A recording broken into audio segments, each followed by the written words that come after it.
All right. Hey guys, my name's Corey Stanley. For any of you that haven't attended any of my webinars, I'm the Navionics technical specialist for Texas, Louisiana, and Oklahoma. I also fish the Bassmaster Central Opens on the boater side or pro side. Today we're going to be covering topics of summertime bass fishing. And I'm going to use Sam Rayburn, Toledo Bend, my two home lakes, kind of as a just a good topic or good lakes to use, just because for grass fishing, for summertime fishing, they really offer every aspect from, shallow water, you can catch really big fish shallow in the summertime out to 35, 40 feet of water. Really any way you want to catch fish, you can catch them, you know, during the summertime there. So they're good lakes. And then also, with Toledo Bend just getting #1 lake in the country through Bassmaster.com, and Rayburn getting #5, they're very popular lakes. So, at least everyone will know what lakes I'm talking about. As most of my other webinars, I'm going to get started today with just a little demonstration of the SonarCharts from Navionics. For anyone who's not familiar with it, the SonarCharts program is basically where users such as me or yourselves are out fishing. While you're fishing, hitting record with a blank chip in your graph, basically going fishing. As long as your transducer's reading, it's recording. I like to stop it about every 30 minutes and just restart it just to be sure that I don't lose any data. Basically, now there's a couple different ways of doing it. The normal way is you record it on an blank SD card, you get back, and you upload it to Navionics.com, give it about 3 to 5 days, and they'll let you know that all your tracks have been processed.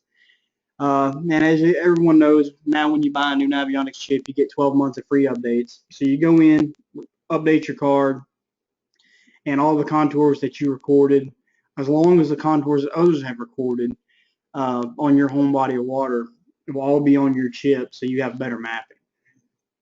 Now there's also a lot of your Lowrance, like Gen 3s, some of your Ray Marine, any of them that basically have a Wi-Fi connection, or now I think there's even aftermarket ways of doing Wi-Fi on some of the different Hummingbirds.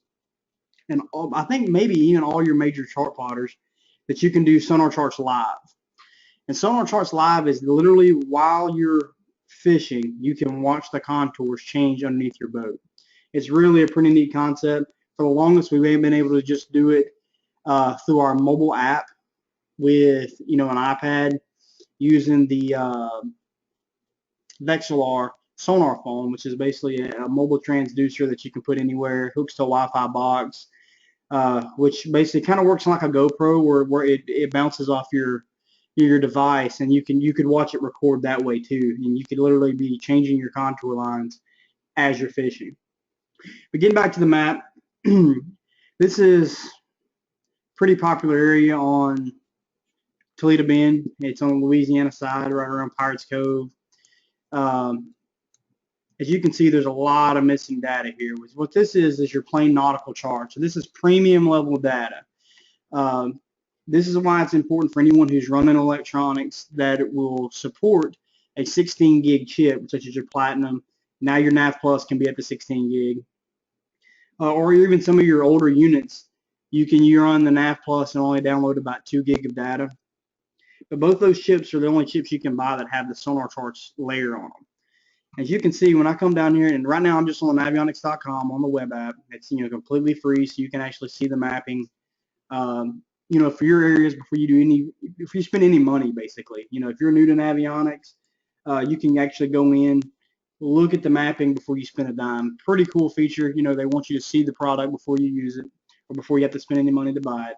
But if you'll go in and look, you can see these perfect cut lines.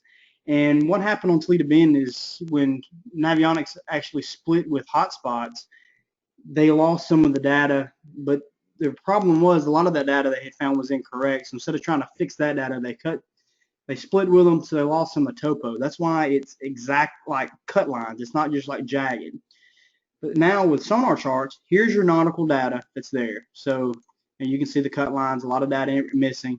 You go down here in this little button in the bottom left-hand corner, and you toggle that on, and you can see it just comes to life. There's so much more stuff there, that wasn't. You can see I'll turn it back off, that button in the bottom left-hand corner. I don't know if you can see it, but it actually goes kind of dim when I turn it off, and it's bright when I turn it back on. But you can see all these creeks. And for what we're going to cover today, that's actually super important for any type of fishing that you're doing. In the summertime, water temperatures get warm, knowing where sharp breaks, very sharp breaks are, shallow water close to deep water, that's a big deal. Perfect example is, look, you got a hump here that's in 4 feet of water. Where, you're a little further than casting distance right here, and it's in 40. You can see how big of a drop that is, because in 1 foot contours, it drops off drastically.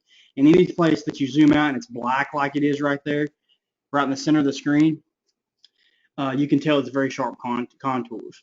So you could be setting in 4, and throwing out. Again, when I turn that off, you basically lose all of that data.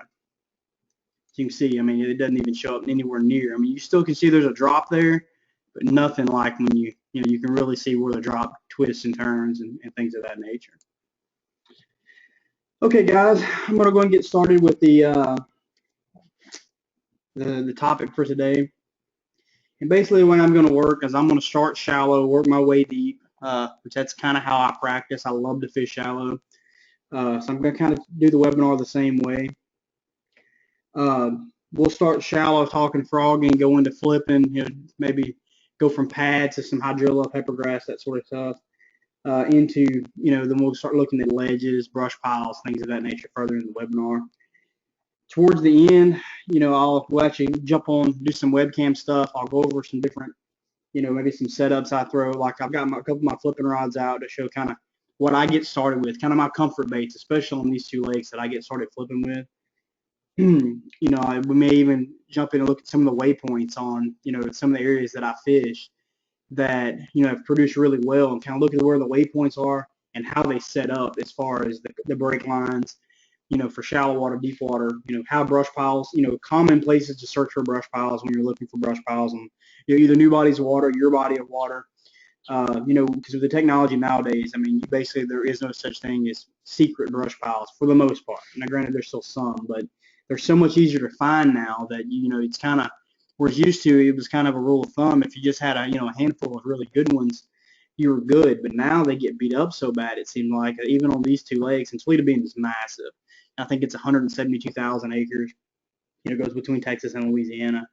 But now they get pounded so hard, just from different people, with good electronics, that you really need to have a lot that you can, so if someone is on one, or if you pull up and, hey, the fish have been burned up, you really need a lot more. So we'll kind of go over some good areas on, where to start looking for brush piles, and then even kind of look at some different stuff, how I approach different things, when I'm deep water, or, when I'm summertime fishing on Sam River and Toledo Bend.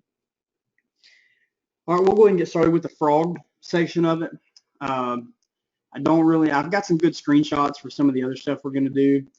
Frogging, you're looking at mostly like lily pads, things of that nature. I'll go to some areas here on Toledo Bend that I've caught them really well in lily pads, and you'll be able to see kind of, yes, you can catch fish anywhere in a group of pads, but it can also be overwhelming when you pull up to a lily pad flat that is, several hundred, acres of just nothing but lily pads. It's needle in a haystack kind of stuff. Yeah, you can catch them anywhere in it, but tendencies of big fish are to be, especially in the summer, you're going to catch those fish in, in those where deep water is close by. So it's important to, to have deep water access, really and truly in casting distance, in my opinion, because these fish can move up and down. Now, granted, in this, everything I'm talking about is going to be on bright, clear days, really high pressure, typical just dog days of summer, because a thunderstorm comes in, obviously that kind of throws it all out the window when the barometric pressure drops, and you start looking at, you can catch them in those, the scattered pads and things like that. So this here is Sandy Creek on Toledo Bend. A lot of really good areas here, a lot of willow trees. It kind of fishes almost like some rivers do of sort. Really, once you start getting towards this, it's a big arm. So I mean, you're not really like you're fishing backwater stuff here. I mean, there's main boat lanes here. It's actually a very big area. I mean, it's probably half a mile wide, something like that, right in there. An area that's been real productive for me is that you have this island here.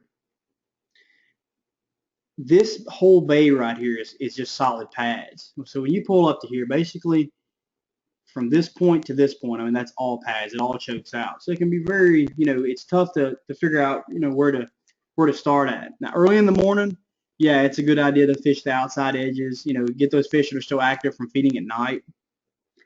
But it's also a huge misconception that throwing a frog is only a low light situation like any other topwater. In my honest opinion, my best frog bites don't happen till most of the time till 9 o'clock. And once that sun gets up, those fish are easier to pattern. Instead of them being scattered out, those sharp breaks and the thickest pads are what you're going to want to kind of hit on there. So as you look right here in the top, as I'm zooming in, right here with this sharp, you have a real sharp contour line right there. We have a real sharp break. So basically those fish are 20 feet from, they're up here in 5-6 feet of water. I mean, a swim with a tail, they're back in 12 to 15 foot. Areas like that is where you're going to want to start. This point right here, how it's real sharp contours around it, another great area to start on, when you're targeting, frogfish once the sun's up. I don't tend to, I mean, and you got to kind of listen to what the fish are telling you. Obviously, if you keep getting bit as you go in, you kind of can venture in. But once you start getting to those real shallow, stagnant pockets, the chances you catching either numbers of quality fish or even just big fish kind of go down once you start getting stagnant, just not moving water, or you get away, away from deep water. Now that's not always the case. Now you can catch stragglers here and there, but I mean it's not the norm. Same thing here. All these little points, kind of where you're gonna want to look at. Same thing here. This whole bay right here is normally solid. Well, as you can see from the contour lines, this bank right here there's a creek running closest to it. I mean, so you're in 22 feet of water within casting distance of the bank. So it's those fish have a lot of water there to play with, and it's kind of a misconception. Once you go shallow, you don't need to pay attention to your electronics as much, and that's not true at all in my opinion. I mean, I use my electronics. I mean, they're my livelihood. So you're going to want to really pay attention to these sharp contours. Because the thing is, once you get a couple of bites, you can quit hitting every patch of pad you see and just start concentrating on, different depths. Same thing back here. You have this huge bay. As you can see, there's a defined creek that runs back here. And it is super deep right here in this corner. I mean, it's 22 feet of water right here in this corner, and this is solid pads right here. You have an old road bed. So, here you have a point, a road bed, and a creek channel all across. And so that's going to be a key area you're going to want to look at, when you're breaking down summertime patterns. Kind of moving on. And also, guys, at the end, we'll go over a kind of a Q&A deal. So any questions you may have, you would save them to the end.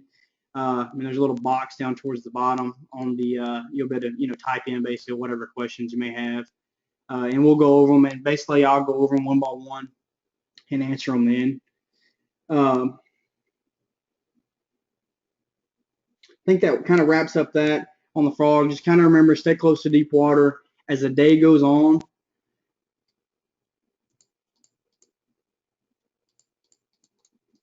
As the day goes on, remember the thicker patches of grass, thicker patches of pads, the most shade is going to make those fish more comfortable. So let's see.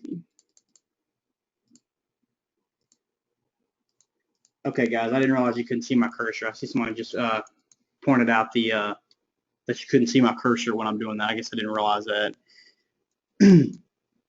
All right, the bays I was actually talking about. Now what I'll do is I'll zoom in a little further. That way it's not, and I'll kind of keep the bays or the areas I'm talking about. I'll try to keep them in the center of my computer. Like see right here, right in the center where you have these sharp contour lines where you're showing 15, 16, 19 foot of water. It's a steady drop. Whereas, if you look a little further towards the bottom of my screen, you see these contour lines a lot further apart. The tighter contours equal a sharper break. So that's what you're going to want to be looking at. anywhere, and it's easier to tell too. I mean, you can tell right here, kind of the top left, where it almost looks black. There's so many contour lines there, and now it's right in the middle of my screen right there, and that's because it's a very, very sharp drop. And as you zoom out, you can actually see those creek channels really well. I mean, 'cause they look black. So, anywhere that looks black, you can kind of zoom in. Like I said, right here on the side of this island, a very popular community hole here. As you can see right in the center of my screen, I mean, those contour lines are jam-packed in there. So, I mean, I mean, you're in 1 foot of water here on the bank you're in 33 foot of water and you still haven't hit the boat lane yet. If that kind of clears it up.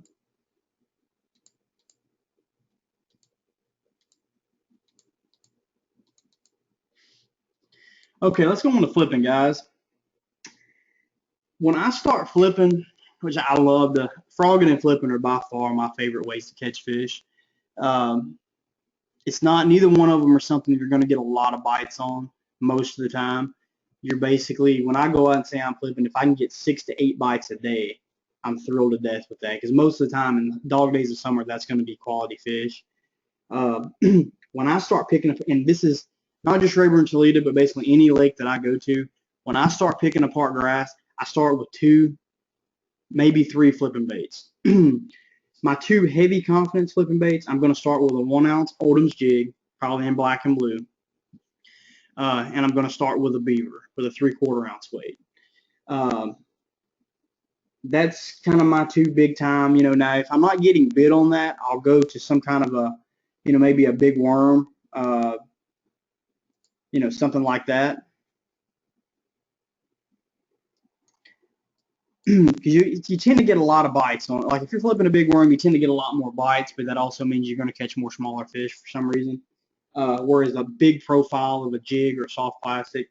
Now, and even if I'm flipping a soft plastic, say a beaver, which is 95% of the time what I'm flipping if I'm flipping a beaver. But say if I feel like it's falling too quick, but I need that heavy weight to get through, that's when I go to a punch skirt. That punch skirt will help slow that bait down.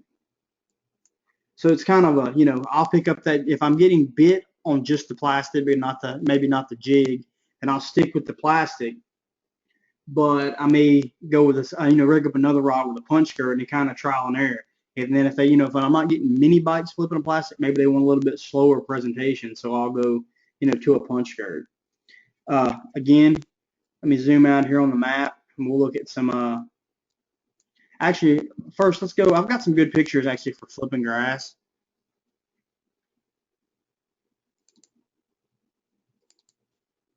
So which one we got here?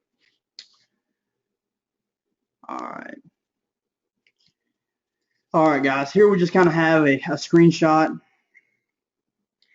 of just a good defined grass edge. It's not a whole lot going on in the background of it. It's just kind of it's a good grass edge. It's a good grass edge, kind of maybe on a flat. As you can see, there's not like a big creek or anything running next to it. We're in 5 feet of water right here, which I like to be in 4 to 8 foot of water most of the time flipping. Now, if it's just crazy hot, and that's lakes around here because they normally have a little bit of dirt to them. Whereas if, say, it's a real clear lake, a Lake Ouachita, for example, there was great flipping grass there, which is where the Forestwood Cup's coming up at. But we were basically flipping grass in 20 feet of water because the water was so clear. But as you can see, just looking at this, here using your side imaging makes it awesome finding grass lines because you can basically idle across these huge flats. And I'll actually they're here, we're only out 60 feet. And this is just a screenshot that I'd gotten off of Bass Boat Central. Some of these that we're going to use today are mine. Some of them, man, between Doug Varenberg, Mike Buca, and Wayne Perdiem, there's some really good screenshots there on Bass Boat Central under Hummingbird or Lowrance image interpretation that you can really kind of learn to break down some of these areas.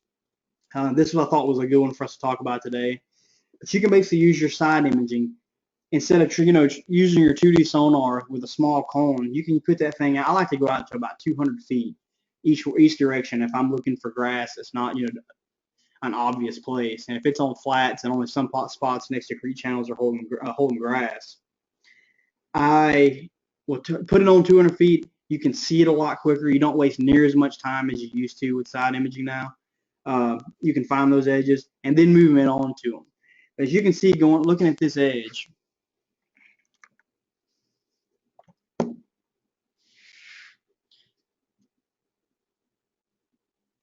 all right here to the left, you have a good defined grass edge. But as you can see, just like any other type of cover, that grass line's moving in and out. You have some perfect little, indentions. And the thing is, you can catch them anywhere on these mats like this. But the thing you're really going to want to pay attention to is any irregularities anywhere on it. Points, indentions, a spot that's thicker than other spots. A void in the grass, flip each edge of it. If it's not visible, it's kind of a trial and error deal. You'll have your graph up. And what I like to do is kind of keep my graph to where every once in a while I see the grass on it. That way I'm flipping into it. And I'll flip, and it don't take long. You go 20 feet down a grass edge, and most of the time you can kind of feel, where to flip. I like to flip the very edge of submerged vegetation. I'll flip down the edge of it every once in a while, going a foot or two in, every once in a while going a foot or two out to make sure that I'm catching those edges or little points. On this one here, as you can see, you've got a lot of little indentions. Some spots you can tell it's a lot thicker than others, and then here you've kind of got like a little bay, and it makes a scattered little point right here.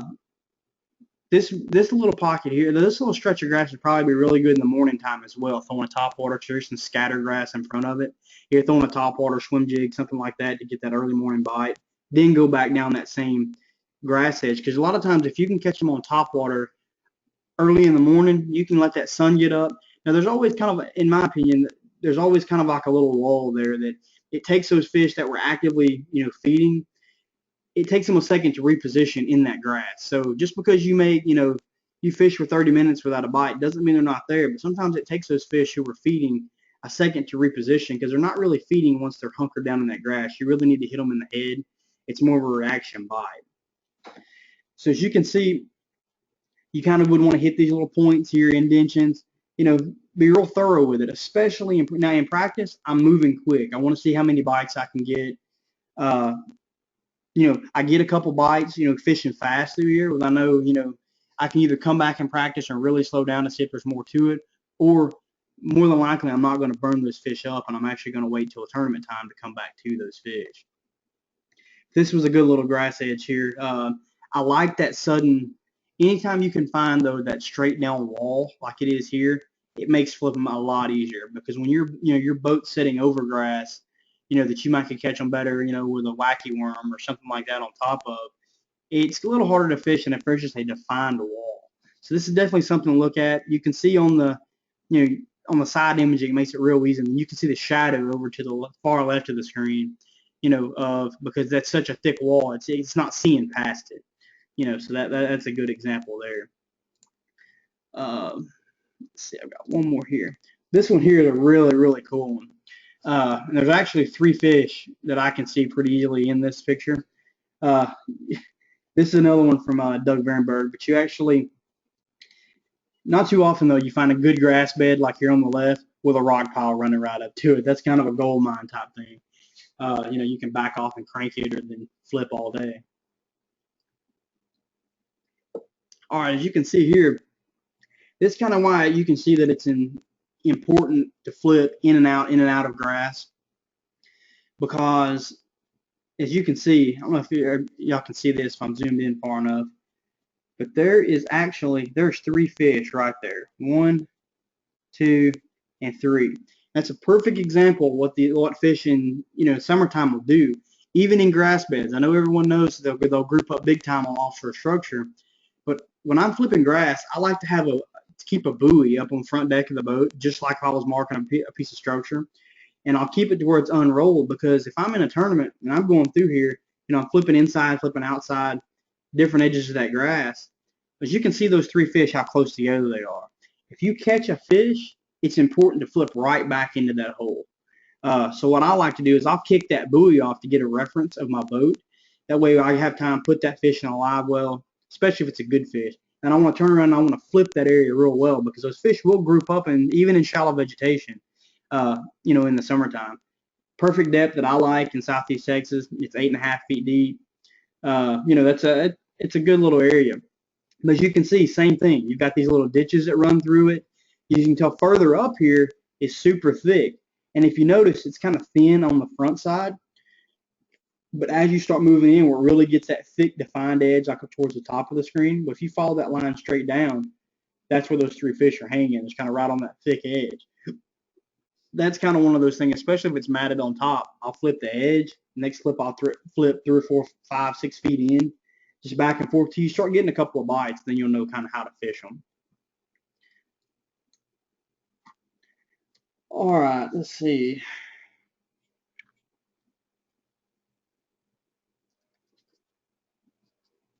Oh, sorry, but going back to kind of looking over my notes that I made, going back to flipping that jig.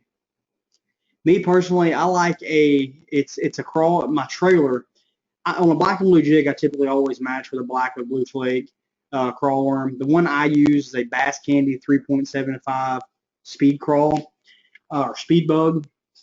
It is real similar to the Zoom speed crawl, the smaller one, except it's a little bit fatter, a little bit thicker, and then it has a little bit bigger paddle tails. It's kind of a cross between the super speed crawl and the speed crawl from Zoom. Works as a really good trailer, because when I'm flipping a jig, I kind of like somewhat of a slim profile, not something, because you already have a lot of bulk from the jig, so I don't want my trailer to be what stops me from going through the mats. So that's kind of what I use there. I've got basically 3 colors that I flip. I flip black and blue. Sometimes I'll pick up some camouflage, and then I'll flip like a little gator. It's kind of a green pumpkin with some brighter green strands. Basically, the only 3 color jigs that I flip. Same thing with my beavers. I flip spray grass and clear water. I flip penetration, which is a black kind of with a blue swirl in it, and then I'll flip black with blue flake. That's kind of the 3 main colors that I flip. Because in my opinion, that flipping thing, it's more of I'm hitting them in the face, I'm getting a reaction strike. So that's what I'm going for. I'm not spending a lot of time just trying tons of different colors. Now there's been times, perfect example, hey, the fishing pressure was crazy a few years ago, and we're fishing a BFL Super Tournament. My flipping bite turned off completely, and these were mats are on top of the water. Well, I went from flipping a 1-ounce jig and that beaver, getting bit quite often, to I just couldn't get bit come the weekend when everybody was on the lake. Sam Rayburn, Toledo being summertime, especially deep, plum apple, red bug are really good colors. So basically, I went to a 7-inch Mag 2 from Zoom, red bug, on like a 1/2 ounce weight. Started flipping it. It took a little longer for it to fall through, but instantly I started catching fish. So if something happens and I don't always think those fish leave. I almost always think those fish stay when you're catching flipping fish. You just may have to change your presentation. You may have to, obviously if it's real thick, you can go to fluorocarbon, but you're going to want to go like 20, in my opinion, 25, pound test. Try something like that, going a little more subtle. Big worm, either like an old monster or even going Mag 2 are some of the things I like to do. So moving on from there, we'll kind of start talking about go a little bit deeper now. Start looking into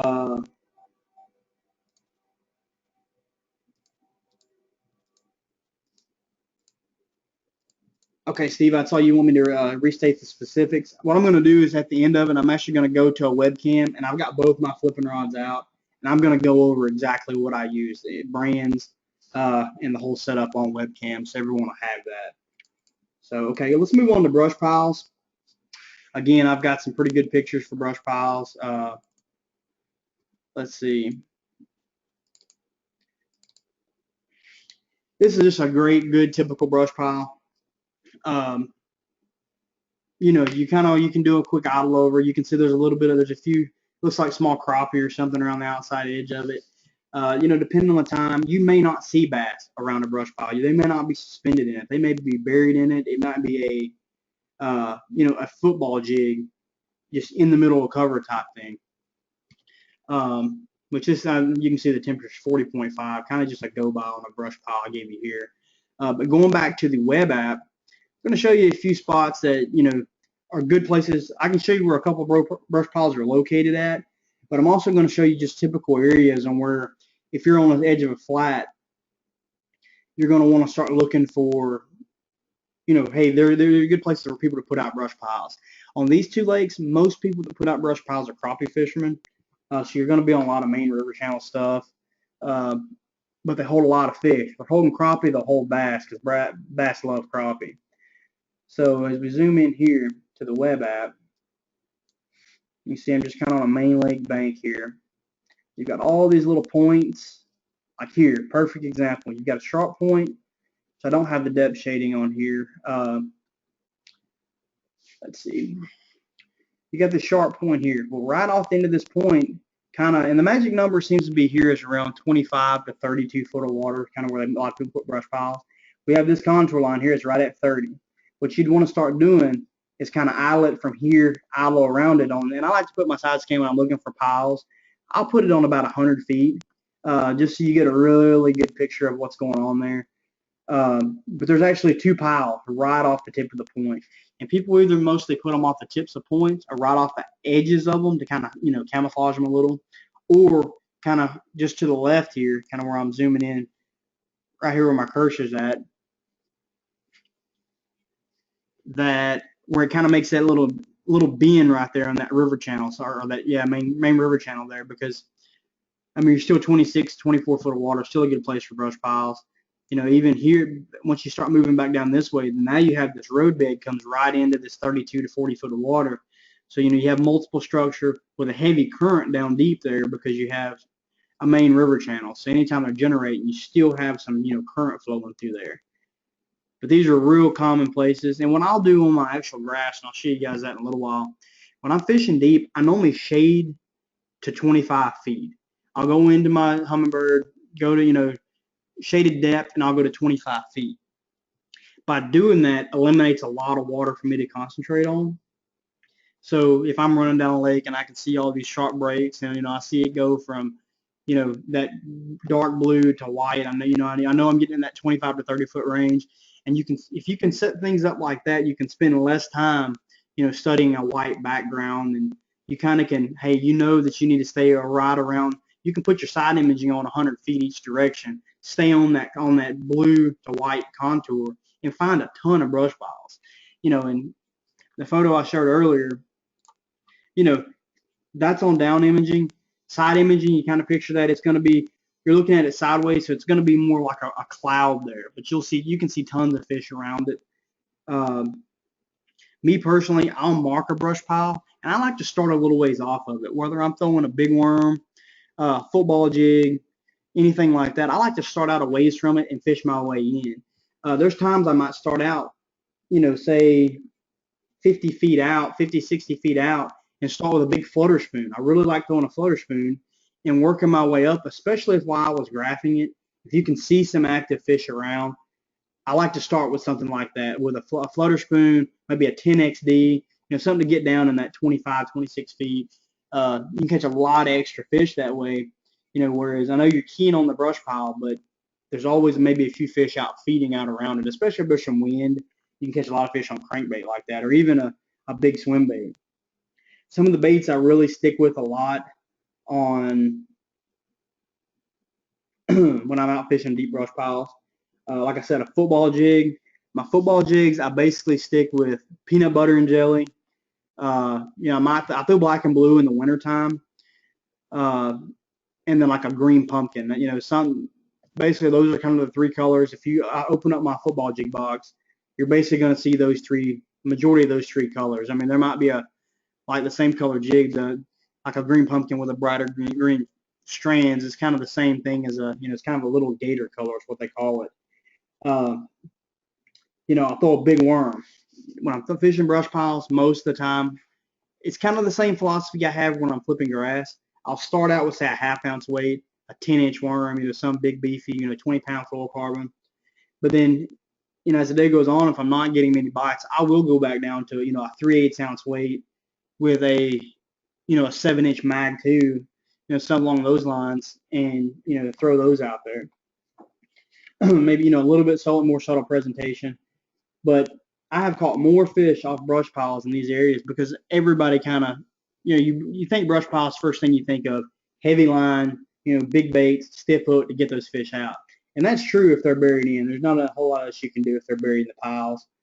But me, I really like to use a 1/4 ounce weight, a drop shot, and nose hook it. Just kind of skin hook the point of the hook back in. And what I'll take is a trick worm and cut it right at the egg sac. That way you have kind of that big egg sac, to hook that bait into. And I'll stick with, if I'm drop shotting, I'm basically just throwing red bug, plum apple, something like that. And you really kind of, you can mark the pile. I still use a marker buoy. A lot of people don't like to do that. I may paint them a green or a black so they don't just stick out like the fluorescent orange. But I still like to be able to see that pile pretty good, because like that drop shot, obviously I don't want to throw it right in the middle of it. I'll kind of comb the edges of it, even throw some, hey, way out. I've caught a lot of 5 to 6 pound fish doing that. I've also been able to pull up to them though and catch a limit fish doing that. A 15, 16-inch fish in a tournament. Needed one more fish, boom, pull up to a brush pile, drop shot, get a few bites and catch that. A spoon. I don't use anything fancy on my spoons. I basically buy bulk blanks from a tackle company and I put them all together myself. Save a lot of money. It's the same blank as a late fork spoon. I don't do any kind of glitter. I use the late fork is just a plain Jane is what they call it. It's just straight silver. I might put an eye or two on it. And then I'll throw a treble hook on it. I'll throw that around the outside edges. There's times I would actually get up on, say, the pile to where it's right next to the boat, and I'll throw away from the pile with a flutter spoon and work it towards it like bait fish coming into, to hide into the pile. Fishing team events, it's really neat to do stuff like that because, you can actually have your partner thrown in the pile where you're turning around, throwing a big crankbait, you're throwing, a big swim bait, you're throwing, that flutter spoon out on the outside edges and catching some of those fish that are actively feeding out there. Another bait you've heard me mention is a swim bait. I'll put, a 1/2 ounce head, lead head on one of these, like a Strike King Shadowlicious or, Yum Money Minnow, something like that. Throw it out there, kind of count it down, pull it back in, real slow, and you can kind of fill off the pile. Once you make a couple of casts, you'll kind of know how far it is down. Same thing on big crankbaits. You can catch them as well. If you got a decent wind, you can catch a lot of fish around brush piles on crankbaits by taking and throwing them. And then once you get close to the pile, basically stop reeling and almost like treat it like a worm as you're just slowly pulling it around those piles and catch a lot of fish like that. Some people throw a Carolina rig a lot around piles. Me, I generally don't, just for the fact I feel like I get hung up a lot. As far as when a fish hits it, there's an extra little bit of line there that I don't have straight control over, that I can't get that fish's head turned quite quick enough. It gives them about a 3 foot, that 3 foot leader there, it gives them a little bit of leadway, in my opinion, to get wrapped up on it. And if they wrap up, there's not a lot you can do. Oh, let's see what we got next. Okay, we'll kind of move on. Like I said, guys, I'll go back at the end and we'll go over some questions. Sorry if there's any noise in the background. I'm actually out in my garage doing this. There's a train going by. So let's see. Let's go on and move on to just fishing ledges. I've got a lot of really good pictures on ledges. If I can get to them.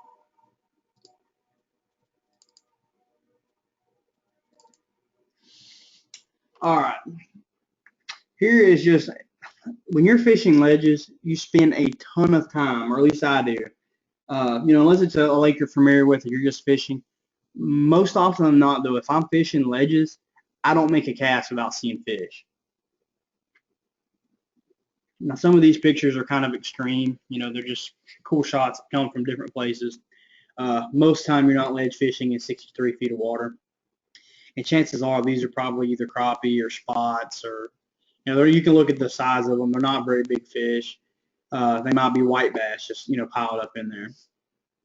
But this is exactly though what you're, maybe a little bit bigger arches, but you're going to want to look for. As you can see, those fish are completely relating to the side of that hump. I mean, they don't get much better than that. I mean, If that was largemouth, that's one of those you could just about catch them every cast because they're so stacked in there. Just a little bit on the Hummingbird Colors here. This isn't the color palette I use. This is the old original palette. This palette is really easy to read because you can see is that red. That is a really hard bottom. Just like these fish, you can see they're kind of outside with yellow. Whereas the palette I use, it's actually the yellow would be a harder bottom. On this end, you can see the outside edges of them are yellow, where you can actually see the fish. I mean, they're just laid down there perfect. Moving on here, here's a great side imaging picture. You can see here, you've kind of got a creek, or it's not even really a heavy creek. You can see it only drops a few feet in the sides of those things. But you basically just have a ditch going across with a trench going across it. You feel little fingers out of it. As you can see, there's actually quite a few fish and bait fish scattered around on this. But you got some bait fish up in this top right-hand side, some smaller fish, maybe Kentuckies or crappie. Then you have some fish actually suspended right under the boat, right in some of these breaks, where some high spots on this thing. When I'm fishing ledges, obviously, like I said, I spend a lot of time idling. You're going to want to mark. I like to mark a couple spots on a ledge before I even turn around and fish. I'll mark it with my GPS and then go back and fish them. Something about ledge fishing, though, is you have to pay attention as to what time you made them bite. Because there's some ledges, because it very easily could be a generation schedule that's making those fish bite. When they're out there deep, they want some kind of current that's going to pull that bait fish across them. So, pay attention to what time you got those bites. I mean, this one particular ledge may only be good at 2 in the afternoon, or it may only be good at 10 in the morning. You kind of want to hit it when I'm practicing, I like to hit ledges at different times of the day. So that way you can see, hey, they're feeding there for, 4 or 5 hours a day, or, hey, you have a 30-minute window. You have to be on that ledge.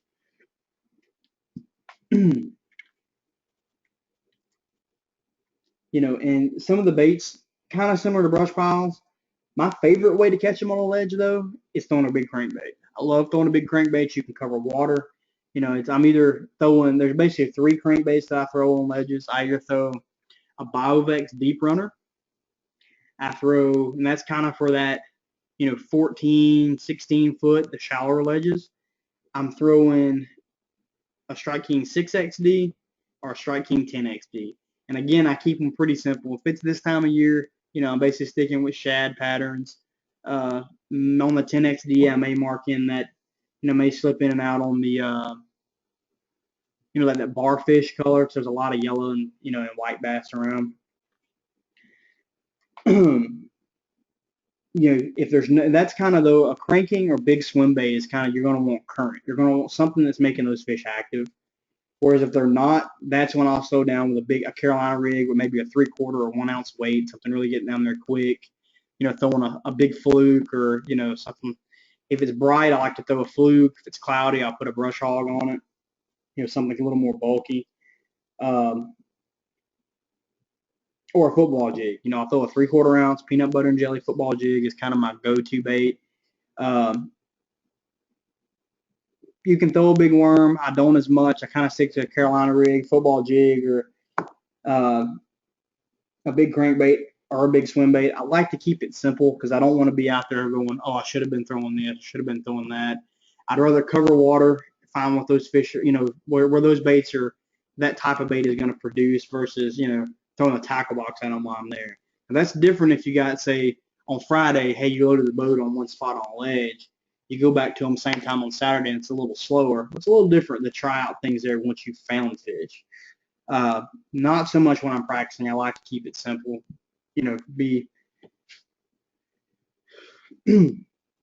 But the picture here, as you see, is basically what people refer to as spaghetti. And that is a bunch of very active fish. Those fish are feeding. Those fish are feeding on bait. You can see the bait between them. And those fish are very active. You can see the curves. I mean, it looks like a bowl of spaghetti. They're moving around so much. When I see stuff like this, if I can, the first thing I go to, I mean, you can see the depth they're at. So right there, hey, I'm picking up a 10XD.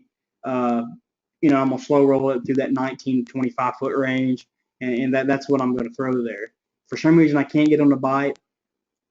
the Rayovac last year, though, I weighed in every fish I weighed in on was a situation like this. It was middle of winter. Every fish I was using my electronics and vertically dropping to them. I basically took a drop shot, and you could see the fish. When you get right over them with your transducer, you really get a real, see, you can see what's real red. You know you're right over the top of them when you're getting that solid of a return. Some of these in the bottom left-hand corner, you're kind of getting yellow. They're in the cone, but you're not directly over them. So you're not going to, it's going to be tougher to catch those fish. I thought I had a picture of, guess I didn't. Okay, let's go back to it. But yeah, I would basically draw you, because with your settings on your graph set up correctly, you know, you'd want to go to a max mode like on 1199 right here, and you would just drop it and you'd see both of them follow. And what I'll do is I'll drop that bait to that fish and then slowly drop it below it. And if that fish is interested, most of the time, if I can get him to move down with it, he's going to bite 95% of the time. Or if not, he'll move away. So, but when they're biting, when they're this active, you're going to be able to get bit on something, or you should be able to. Here's a perfect example of bait and smaller fish holding. I mean, your side imaging, you can see where this ditch crosses, you know, through a flat.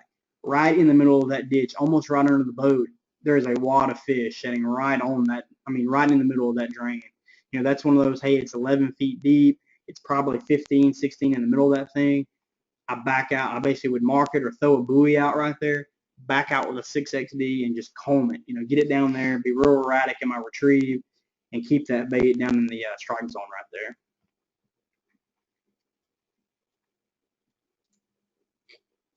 Here's another perfect example of something you're going to look at. These look like they're either, I don't know, these could be spotted bass. I don't see any, there's nothing just real big, or crappie. You could, they could be some small largemouth. Again, though, the thing I'm really wanting to show you is they're setting up perfect on the side of this ledge. When you're idling around and when you know, using side and down scan, you can see the bait above them.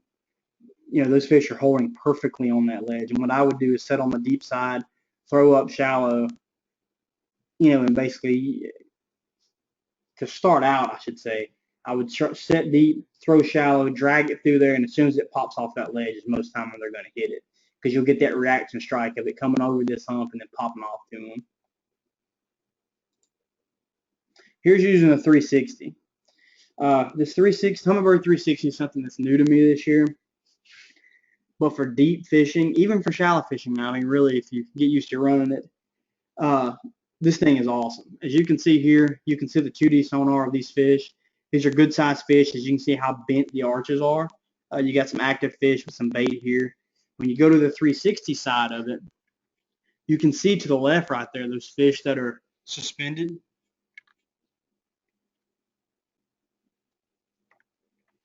You can see those fish that are suspended there, just to the left of the boat. Well, you know how deep it is. Like, you know, it's 45 feet deep. So from your boat to right there is you're covering your 45 feet deep. So you know that you can cast that direction. Up above it, you have a lot of bait fish. You can tell what those fish are feeding on. Just like in the 2D, up above them, you can see what those fish are feeding on. To the right, you know, that's a good size fish that's right there. Just like in the 2D sonar. So you can kind of, using pictures like this can really get you used to reading, seeing what you're seeing there. You know, you're out 95 feet, so you know, hey, from here to here is 95 feet basically. I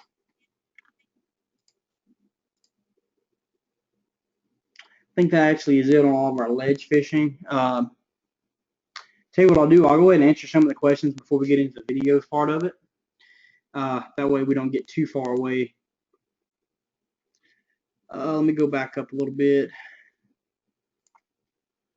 Please.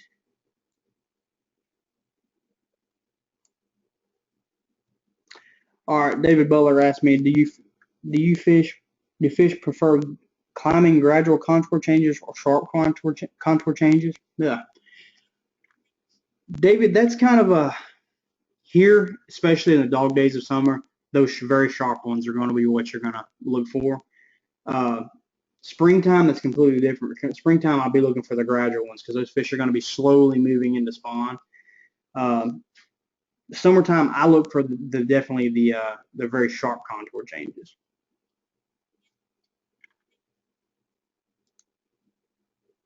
Michael Brundle asks, can you talk about what should be most productive of the north or south end of a reservoir in summertime? Michael, that's kind of a question that you could ask 10 people, get 10 different answers. Obviously, the south end is most likely going to be your end that's closest to the dam. Most lakes, and I'll use, like I said, I've been using Toledo Bend and Sam Rayburn, for all my examples here. The closer you get to the dam on both those lakes, the cleaner the water is and the clearer the water is. So you can catch them all over those lakes, because I know, like Toledo Bend, I mean, it's, however 90 miles long or something like that. I know of people doing well in tournaments on the far south end all the way to the north end. So you have resident fish. As long as you have deep water and some kind of current, some kind of movement there, or some kind of structure of bait fish holding them, you can catch them from the south to the north end. I don't necessarily go into a lake and go, hey, I'm not fishing the south end, unless I have history on it. I'm not going to the south end just because you can't catch it. That's all stuff you've got to rule out.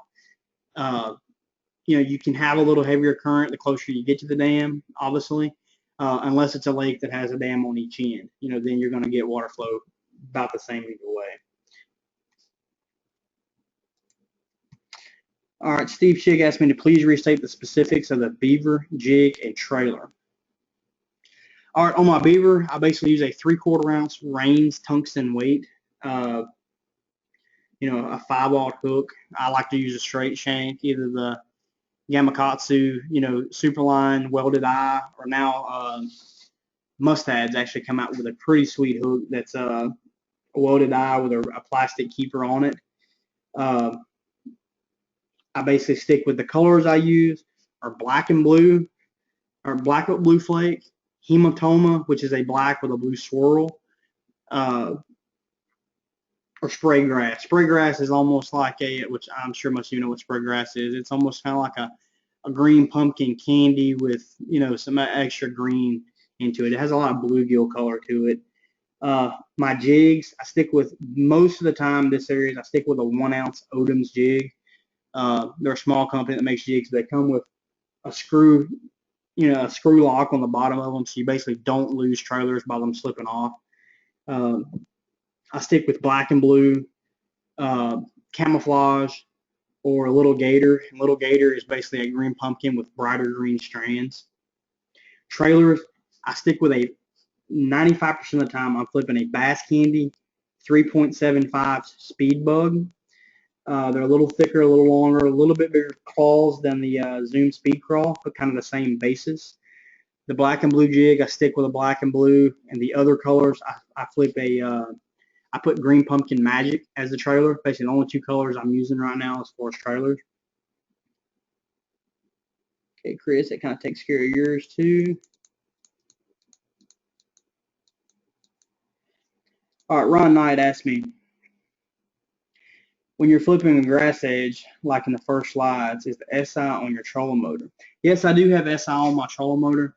The setup I run up front, I've got 2 1199s. One to the right, I've got Hummingbird 360 on exclusively. That's all it's for, that or mapping. The one to my left, I've got side and down imaging on it.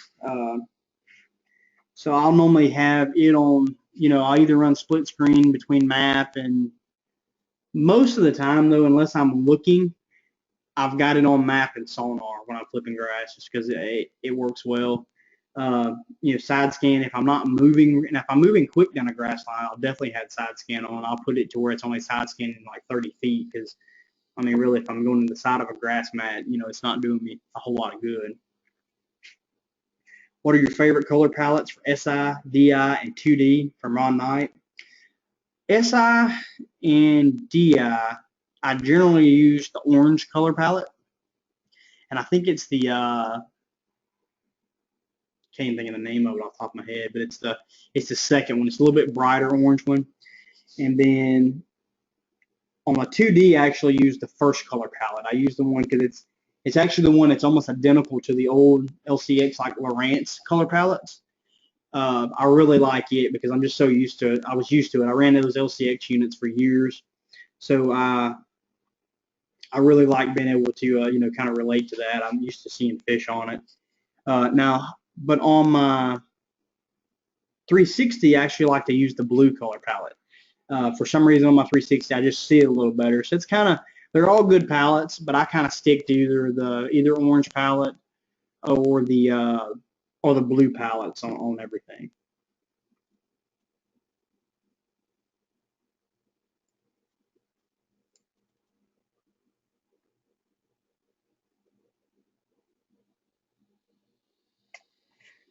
Jerry Sherwood says my boat icon appears to be off the chart structure by about 40 feet. Makes it hard to pinpoint small structure. Jerry, could you actually give me a little more information on what you mean there? If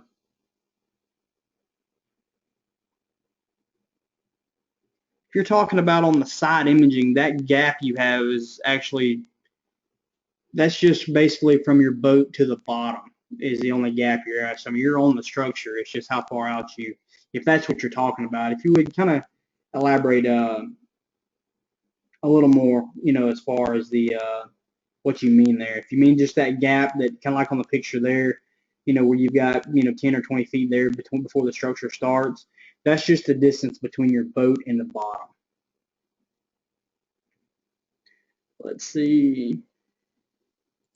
Samuel Regal asks, how would you mark fish on a pile? I really no other way than you do anywhere else. They can be really, really tough to see inside the pile on a thick pile. So you can see them pretty easily swimming around on the outside. It's really no different. You still see those bright colors. You can judge how big they are from that. Josh Fulton asks, how often are you changing the settings on the DSI? I'll be honest, I kind of basically get them to where I want them and leave them there. I may play with the sensitivity. If I move anything, it's only going to be 1 to 2, 2 notches on anything. And for any of you asking about this, if you'll go to Navionics.com, go to the very bottom to webinars. If you look up the last one I did no, 2 webinars ago, I did over Hummingbird tips and techniques. I actually went over and I have some cheat sheets on there for all of my settings that I use. On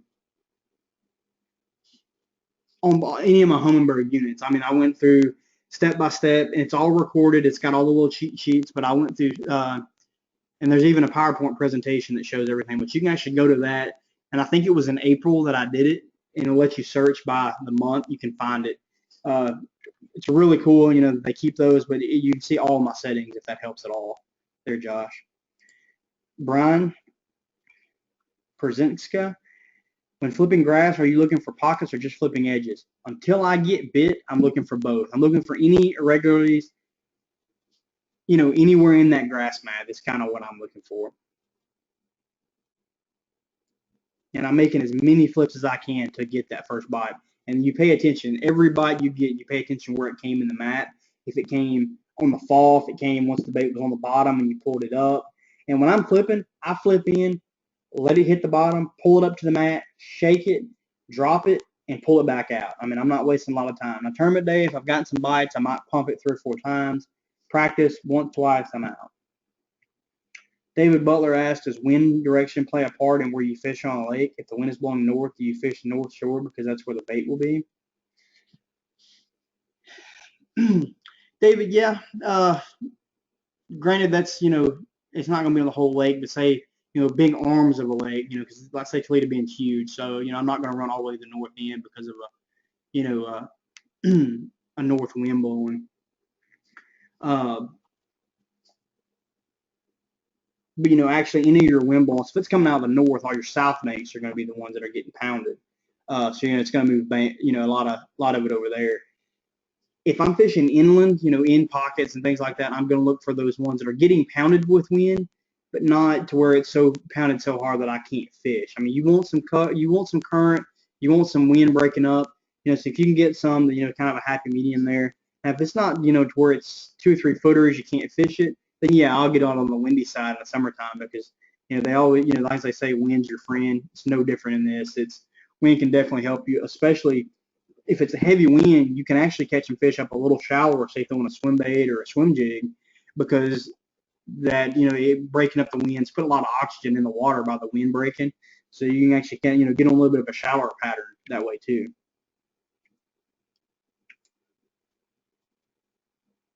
John Terrell, do you fish heavily flooded lakes different than lakes at normal pool level? Yes, definitely. And this was definitely the first time I've got to experience it a lot on my home lakes. This year, Sam Rayburn was 9.5 feet deep. I mean, 9.5 feet flooded over pool. What happened there is, instead of those fish, you had so much water and so much cover. I mean, you had, trees underwater. So, I mean, you could be in, 9 feet of water and you're in newly flooded, willow trees, or, you're fishing tops of willow trees flooded. You could catch fish flipping all year. They're still catching, as of last month, you can still catch fish flipping, flipping bushes there, because of the fact that those big willow trees were full of water. Well, big willow trees provide shade. Uh, they provide shade and cover for, say, perch, bait fish, and that's really all those fish need. If they've got someone that's keeping them cool and stuff to eat, they'll stay in them all year. So yeah, you can definitely. I'll look a little shallower. I may not. And really and truly, last time I fished Rayburn, which was a month and a half ago, those fish hadn't started relating good into the deep cover like they normally do this time of year. I would say in June, because there was so much bait, so many fish, so much shad, and so much shade in those willow trees that were flooded that you could still catch them up there. So yeah, you're going to approach it a little bit differently, because, especially if it's newly flooded, because fish will follow the water. Chris Smith asks, are you using braid when you're flipping? Does watercolor play a factor if you're using braid? Yes, I try to use braid anytime I can. If it's thick grass, no, I don't think the watercolor matters. Lake Ouachita was crystal clear, and I was using 65-pound braid, and flipping it in 20-25 foot of water, and still getting plenty of bites. Now if I'm not getting bit, then yeah, I may try going to fluorocarbon in it. But thick matted grass, they're not going to see that braid. Not if they're down in that mat, because it's darker and that green braid blends in. So yeah, for the most part, I use braid. Now if it's dirtier water, yeah, I'll use braid in shallow grass too. Even if it's not that thick. Black and blue jigs I use for a gill look. Other uses. Yeah, actually, Cole, that was from Carl Angstrom, by the way. If you've ever paid attention to crawfish, then crawfish are very, very, they're a big time food source here. They'll go through molten stages too, to where crawfish go through a black and blue stage. You know, it, so you have crawfish, brim, are your main two things that you're kind of imitating there with a black and blue jig. But also it's a reaction strike. They see that blue flash, so that's the first thing. Crawfish scurrying away, a big brim, things like that.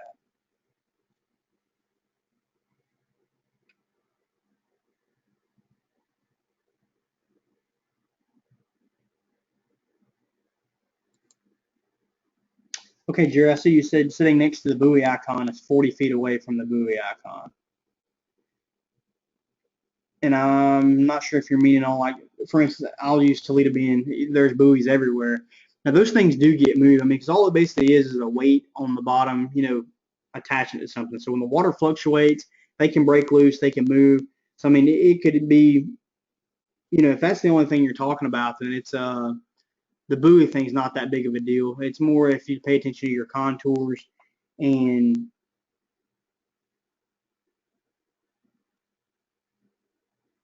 oh, never mind, Jerry. I see what you're saying. You mean throwing out a buoy, and the icon is 40 feet away from the buoy icon.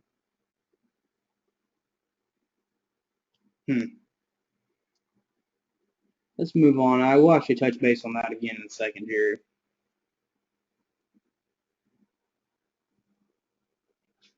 Avery asked, do you ever pitch to milfoil weed edges where it stops laying on the surface and tapers into the submergent? Yes, that edge is actually a great place to flip, where it goes from a mat and starts tapering down. That's why I was saying I like to flip on the edge and then up into. That's typically, like, I'll flip, if it's that type of grass, it's not a defined edge, I'll flip edge of where I think the very bottom of the grass is. I'll flip the edge where it goes from mat to the taper, and then I'll flip up into the mat. basically until you start getting bit, I try to hit all of that.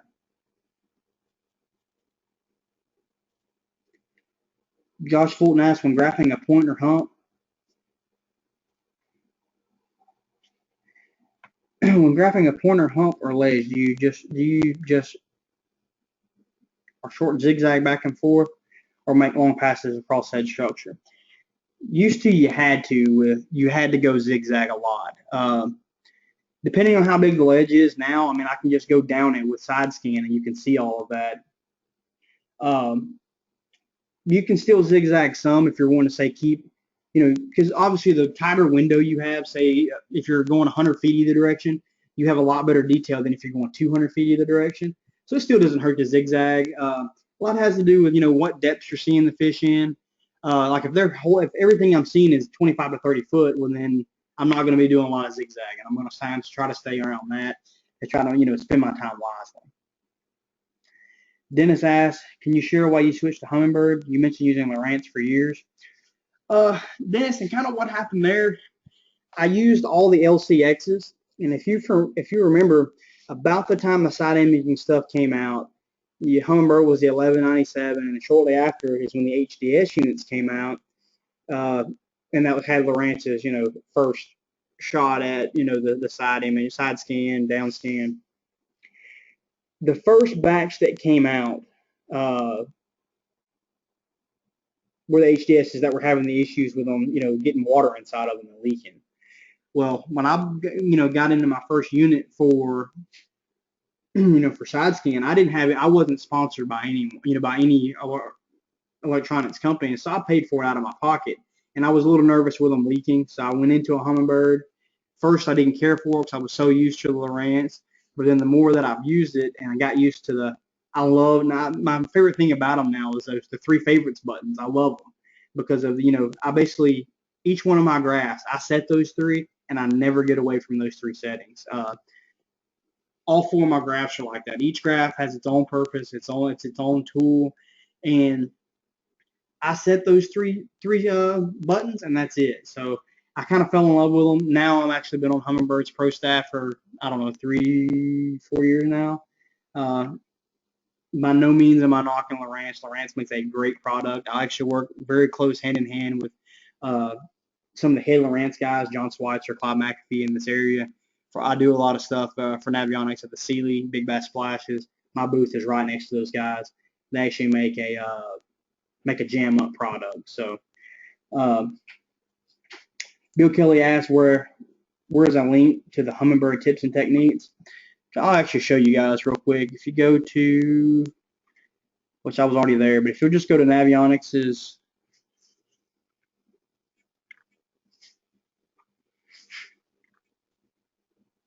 it's kind of being slow out here in my garage.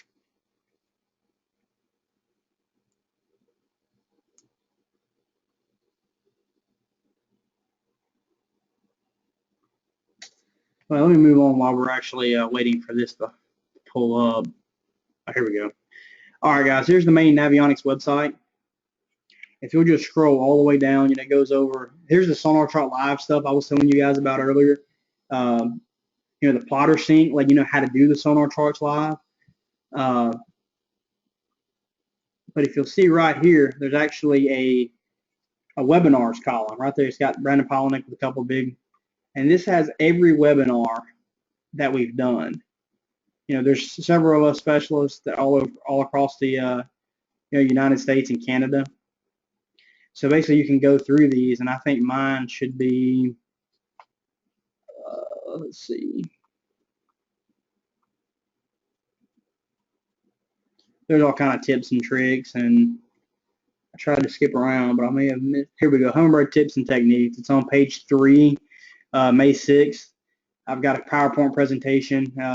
I did some video of my setup, which I'm kind of going to go over, but I'll show you guys here in a minute on on all of that. Okay, John Olson asked, come on, use electronics to keep one anchored on the structure, may cut a riptide or motor guide GPS pilot, Jay Olson. That's actually a pretty sweet tool there. I don't really care for for my personal use for the bass fishing and running and gunning that I do, I don't use the iPilot. I don't like the fact that it's just kind of bouncing up there. There's not, I mean, I know they make different stabilizers, but you actually cannot use the Hummingbird 360 on either one of those because the 360 mounts to the stationary part of the trolling motor, the top shaft where the bottom shaft spins inside, whereas on the iPilot, you can't do that. But it is pretty sweet that you can mark a GPS spot and it just literally keep your boat on it, just like you're anchored out. I haven't done it much. I've seen it done a ton. You can actually, even when they're linked to your graph, fish down a bank, down a trail, mark that trail, turn around, go back down it, and make that trolling motor follow it just off where you, just where you just fished at. Okay, we got Johnny Brzezinski. When we use a reaction faster moving bait over a flipping bait, an example, spinnerbait or square bill. In the summertime, like I said, if I will on the outside edges of that grass, if say it gets real cloudy or, like it just rained, cooled it off a little bit, the fish get real active, I'll do that then. Kind of a lot of the stuff I talked about here was kind of basing it off, say, the dog days of summer, when it's kind of tough to get a bite. But even then, I'll throw a top water, I'll throw a square bill, a swim jig, swim bait.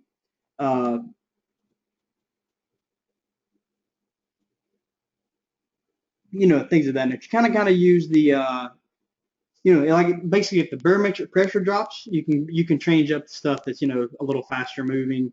Almost kind of like, when it's real hot outside during the middle of the day, or, it's real hot, bright, you don't really want to be out in the middle of it. You kind of want to be inside, late in the AC. Whereas, hey, it gets real cloudy, or, a cool front comes in and it's, like say in the fall, if you're flipping then, or if it's, hey, it's 60 degrees outside, which is awesome in Texas. Hey, you're outside doing things, you're working in the yard, you're being active. It's no different with fish. They're the same way. It's hot, it's muggy. Hey, they're buried in grass or laying off deep off some structure. That's kind of what they're doing. It's no different.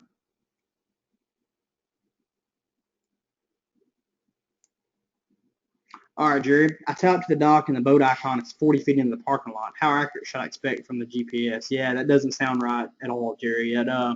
I get there's times, they're off. For example, if you're on the front of your boat, but your GPS antenna is on the back, they're going to be off 20 feet. But I can't imagine why you're talking to be off that far.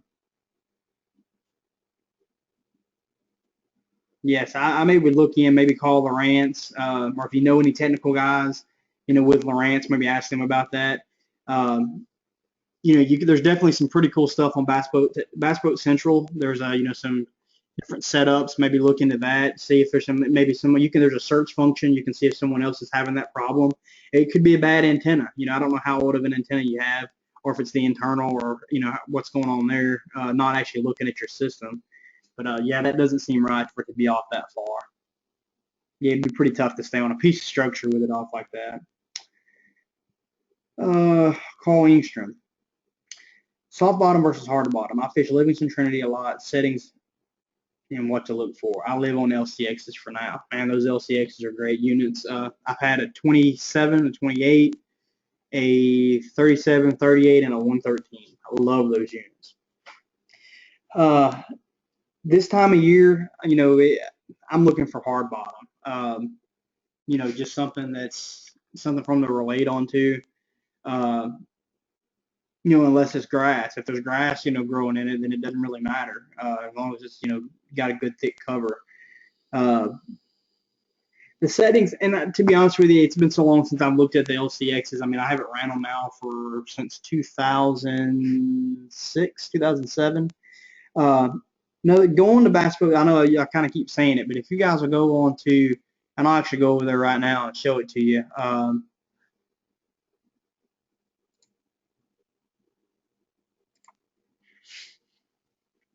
Go over to Bass Boat. Here's the boards here. You'll go to boards. You sign up, whatever you want to do. Become a member, be active in them.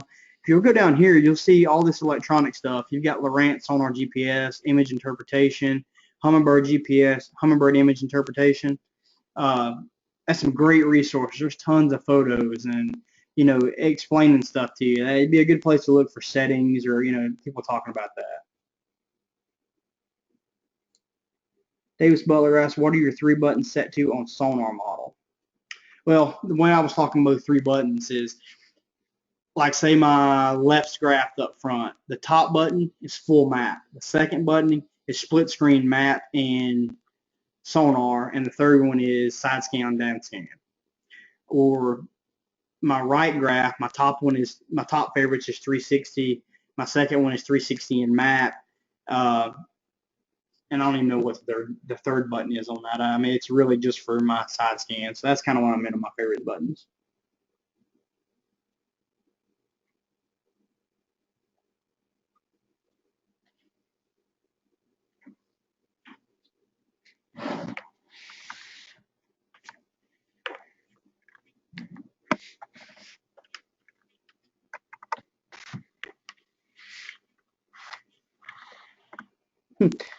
Appreciate that, Chris. I actually didn't realize my battery was about to die. Okay. Tell you what we'll do. I actually get the webcam stuff started, and we'll go over and I'll look at some of the. I'll actually show you. I've got the flipping baits up here, so we can go over that. Kind of close some of this stuff out.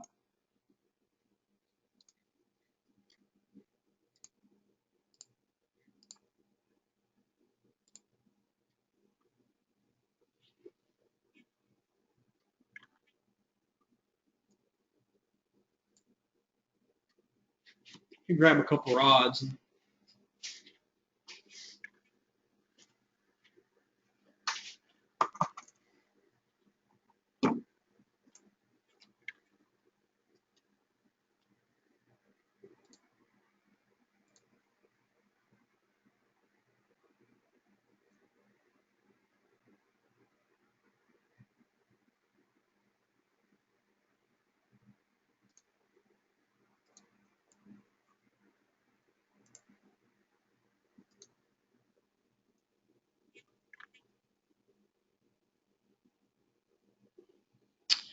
All right, guys, let me get something set up here.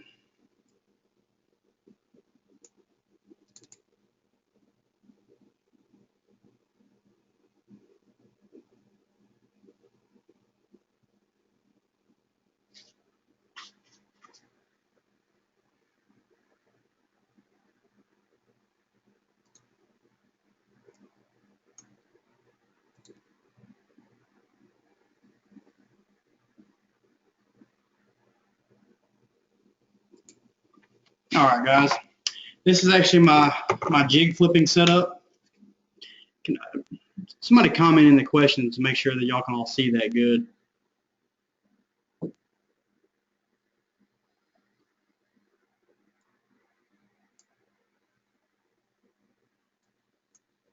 everybody see the webcam okay?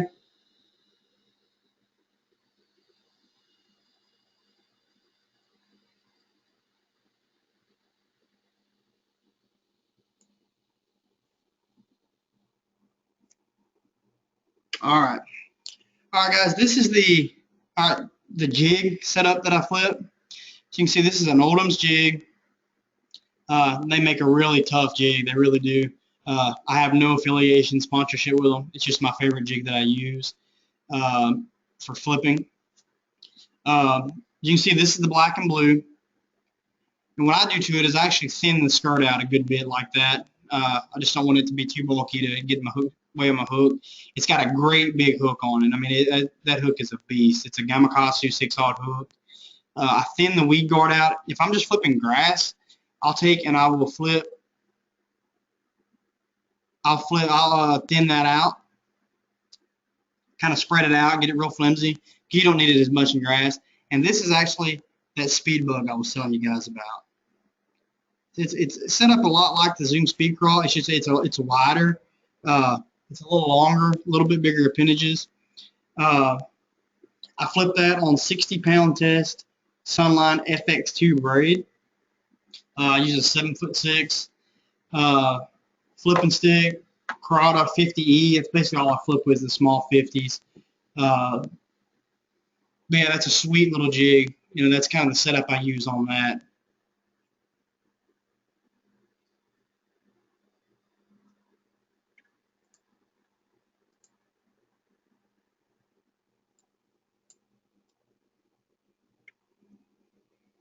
Everybody get a good glimpse of that.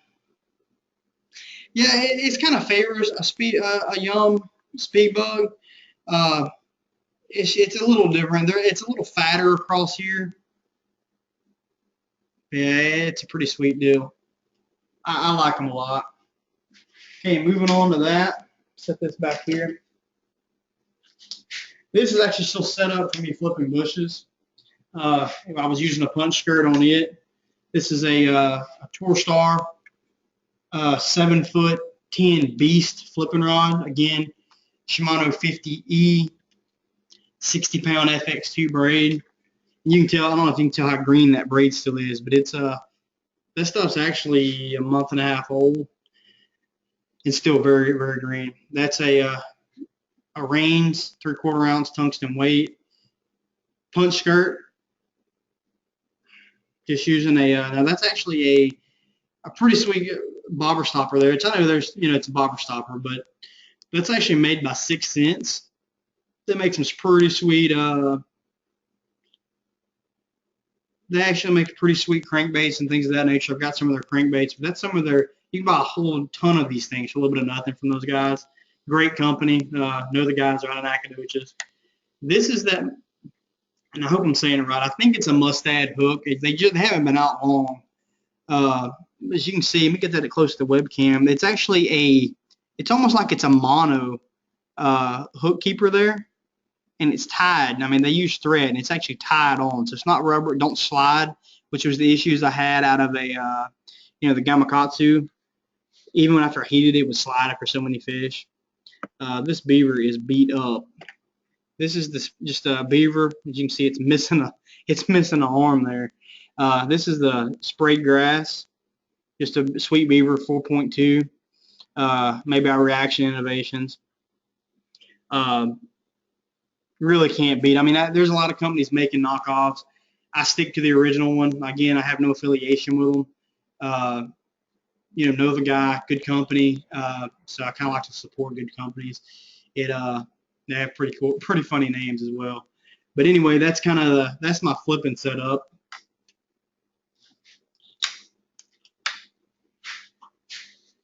Yeah, and I see somebody commenting on the jig. I do. There's a lot of companies out there, and I actually use a lot of other companies like Santone.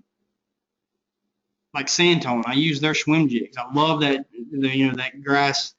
I think it's a Rayburn swim jig is what they call it. But there's a lot of them that use a horizontal line tie on a flipping jig, and in my opinion, it gets hung up way too easy. As you can see, this one actually has a vertical line tie.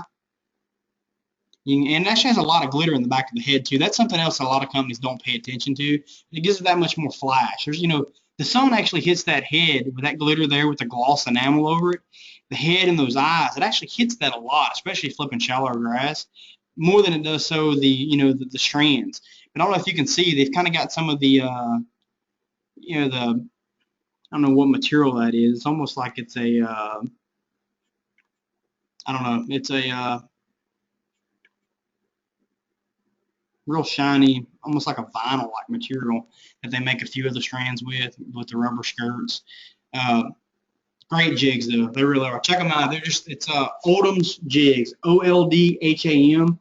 The guy is actually an older gentleman, fishes Lake Fork a lot, and he's great with a jig. And just standing here, I'll kind of go over and show you guys this is the setup I was telling you about earlier. That is my front two graphs. As you can see, the Hummingbird 360.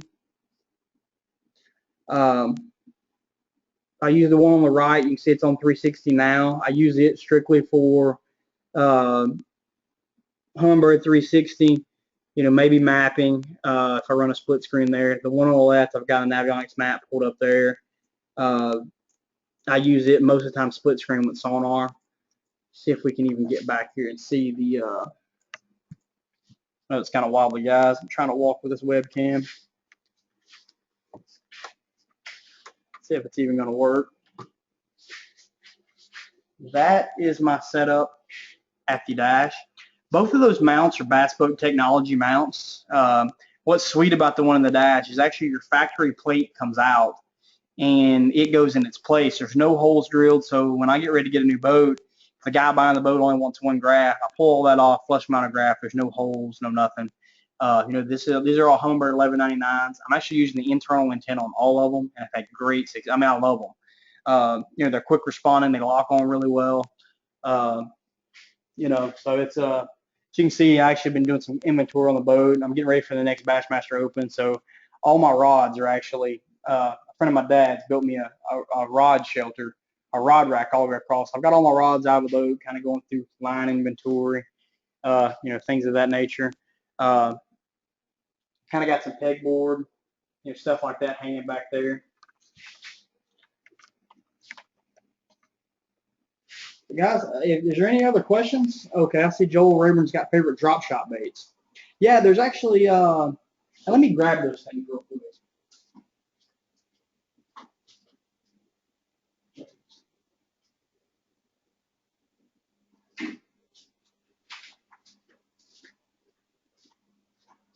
On drop shot, I do a lot of times use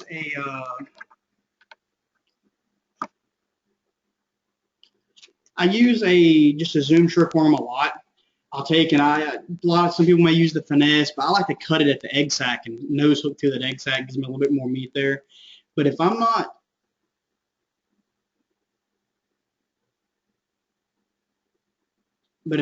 actually doing that, then I'm going to be using one of these. This is a Biovex colt tail shad. I'm sorry, a Biovex colt fish tail, and this is a Biovex shad tail.